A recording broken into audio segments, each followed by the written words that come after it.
C'est la première fois qu'on parle de la féminisation des métiers de la santé.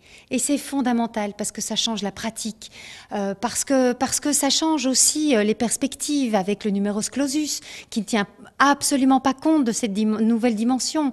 On fait comme si rien ne changeait, alors que les femmes changent la façon dont elles pratiquent la médecine, changent la façon dont elles sont rémunérées aussi, changent les systèmes de collaboration entre médecins. Et c'est fondamental qu'on puisse prendre ça en compte pour moderniser le système des métiers de la santé. Je crois que le symposium qui a eu le mérite de mettre pour la première fois cette dimension de féminisation des métiers de la santé sur la table a apporté en tout cas un éclairage. Quel est l'état des lieux? Où est-ce qu'on en est au niveau chiffres? Et c'est assez ahurissant parce qu'on voit que parmi les jeunes médecins, on est dans certaines professions à plus de 80% de femmes.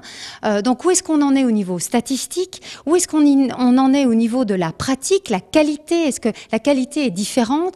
Où est-ce qu'on en est aussi au niveau de, puisque la pratique est différente, quelles sont les revendications? Est-ce que l'État entend ces nouvelles pratiques et met en place de nouveaux systèmes pour pouvoir les accompagner?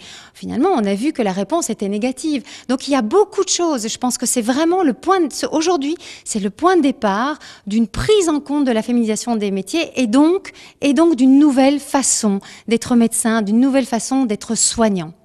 Ce symposium était fondamental, un point de départ. Il ne faut pas que ça en reste là. Il faut vraiment faire du lobby auprès des différentes structures, institutions, décideurs pour que justement on continue à réfléchir, à débattre et à revendiquer des changements qui accompagnent cette féminisation des métiers de la santé.